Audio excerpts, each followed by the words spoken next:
Inilah 12 kasus yang pernah menjerat Nikita Mirzani. Ada 12 kasus yang pernah menjerat Nikita Mirzani. Kini dijemput polisi atas kasus pencemaran nama baik Dito Mahendra. Artis Nikita Mirzani mendadak jadi perbincangan pasca dirinya ditangkap paksa oleh pihak kepolisian. Nikita Mirzani ditangkap aparat Polres Serangkota di lobi utama Mall Senayan City, Jakarta Pusat, Kamis 21 Juli 2022. Nyatanya, Nikita Mirzani pernah berhadapan dengan berbagai kasus. Berikut deretan kasus hukum yang pernah menimpa Nikita Mirzani. Kasus penganiayaan 2012. Dikutip dari grid.id, Nikita Mirzani dituduh melakukan penganiayaan terhadap Olivia Maisandi pada 5 September 2012. Penganiayaan tersebut terjadi di sebuah kafe kawasan Kemang, Jakarta Selatan. Niki mangkir pada pemanggilan pertama. Ia kemudian baru memenuhi panggilan polisi pada 16 Juli 2012. Saat itu, Niki berstatus sebagai saksi. Pemilik nama lengkap Nikita Mirzani Mawardi itu ditahan polisi hampir 50 hari sebelum mendapat penangguhan penahanan dan dikenai wajib lapor. Kasus penganiayaan 2013. Nikita Mirzani kembali masuk dalam kasus penganiayaan. Pada Sabtu 27 Juli 2013, Niki terlibat pertengkaran saat momen Ramadan di kafe Golden Monkey dini hari. Saat itu, Niki dan mahasiswi asal Bandung bernama Fitri Sri Handayani atau Via terlibat saling cakar. Keduanya pun terluka dan saling melaporkan kepada pihak berwajib. Kasus prostitusi online 2015. Nikita Mirzani ditangkap Barreskrim Mabes Polri di Hotel Kempinski, Jakarta pada 10 Desember 2015. Saat itu, Niki bersama seorang model dan 2 mucikari dalam operasi penyamaran yang dilakukan kepolisian. Diduga, Niki terlibat prostitusi online dengan melibatkan sejumlah artis. Berdasarkan keterangan polisi, Niki menjadi korban perdagangan manusia yang dilakukan 2 orang mucikari. Penangkapan dilakukan kepolisian dari pengembangan kasus prostitusi online oleh mucikari Robby Abbas yang sebelumnya telah ditangkap.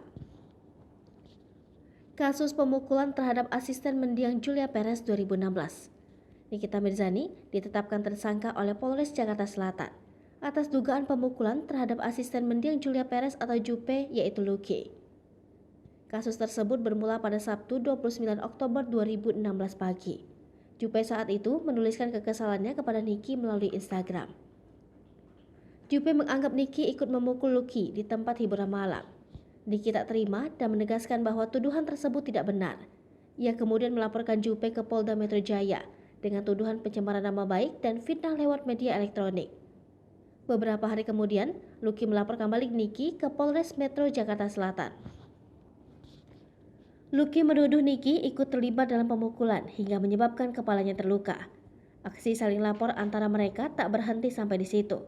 Niki melaporkan Lucky atas tuduhan memberikan keterangan palsu pada 23 November 2016. Kemudian, Niki dan Lucky beberapa kali dipanggil polisi sebagai saksi. Jupe pun sempat hadir di kantor polisi dengan menggunakan kursi roda lantaran kesehatannya menurun akibat kanker serviks. Pada akhirnya, Niki mencabut laporan terhadap Jupe dan mereka berdamai. Kasus penganiayaan terhadap mantan suami di Polatif 2018. Dikutip dari Tribun News, Nikita Mirzani pernah menjadi tersangka atas kasus penganiayaan terhadap mantan suaminya di Polatif. Dipo melaporkan Niki ke Polres Jakarta Selatan pada akhir 2018. Terdapat 2 tuduhan yang dilaporkan, yakni dugaan penganiayaan dan penggelapan barang. Pihak Pengadilan Jakarta Selatan memvonis terdakwa Niki 6 bulan penjara dengan masa percobaan 12 bulan atas dugaan penganiayaan. Vonis tersebut dijatuhkan kepada Niki pada 15 Juli 2020. Kasus penghinaan terhadap mantan Panglima TNI 2018. Nikita Mirzani dilaporkan atas dugaan penghinaan terhadap mantan Panglima TNI Gatot Nurmantio pada 2018. Laporan tersebut dibuat oleh Gerakan Pemuda Anti Komunis. Tak hanya itu, Niki juga dilaporkan Aliansi Advokat Al-Islam NKRI dengan dugaan yang sama. Niki dilaporkan atas tweetnya di akun @nikitamirzani terhadap Gatot terkait film G30 SPKI. Kasus pencemaran nama baik 2019. Nikita Mirzani dilaporkan ke polisi oleh advokat Elza Sharif atas dugaan pencemaran nama baik melalui media elektronik. Kasus tersebut bermula saat Elza dan Niki hadir di acara Hotman Paris Show. Elza saat itu merupakan kuasa hukum Sajat Ukra, mantan suami Niki. Sajat Ukra mengeluhkan sulitnya bertemu dengan anaknya yang sedang dalam asuhan Niki. Tak disangka, Niki naik panggung dan meluapkan emosi kepada Elza. Saat itu, Elza tak merespons Niki dan langsung mempolisikannya. Kasus penghinaan terhadap Habib Rizik di tahun 2020. Nikita Mirzani dinilai menghina Habib Rizik. Pada 2020, Habib Rizik baru saja pulang dari Arab Saudi. Sebenarnya, Niki tak menyebut nama Habib Rizik secara langsung. Ia hanya menyebut Habib tukang obat. Namun, Niki diminta oleh Habib Alwi untuk meminta maaf kepada Habib Rizik. Selain itu, Niki juga dilaporkan ke Polda Metro Jaya atas dugaan ujaran kebencian terhadap ulama oleh organisasi yang mengatasnamakan Forum Masyarakat Pecinta Ulama DKI Jakarta. Konflik dengan mantan suami, Sajat Ukra. Sajat Ukra melaporkan Nikita Mirzani lantaran dinilai menghalangi bertemu anak mereka. Niki pun ditetapkan sebagai tersangka. Tak terima, ia melaporkan balik Sajat Ukra dengan tuduhan penelantaran anak. Hal ini lantaran mantan suaminya sama sekali tak memberi nafkah sejak anak mereka lahir. Bermasalah dengan pengacara Indra Tarigan 2019. Pada 2019, Nikita Mirzani dan pengacara Indra Tarigan terlibat saling serang sindiran. Niki semakin marah saat Indra mengunggah wajah putri sulungnya ke akun Instagram dengan kata-kata menghina. Ia kemudian melaporkan Indra atas kasus pelanggaran UU ITE. Indra pun divonis 6 bulan penjara. Kasus penganiayaan terhadap mantan manajer Lucinta Luna 2020. Pada 2020, mantan manajer Lucinta Luna yakni Isa Zega mengaku sebagai korban penganiayaan. Disebutkan bahwa pelakunya adalah Arnold Watts, orang suruhan Nikita Mirzani. Nikita tak terima dan melaporkan Isa Zega dengan tuduhan pencemaran nama baik.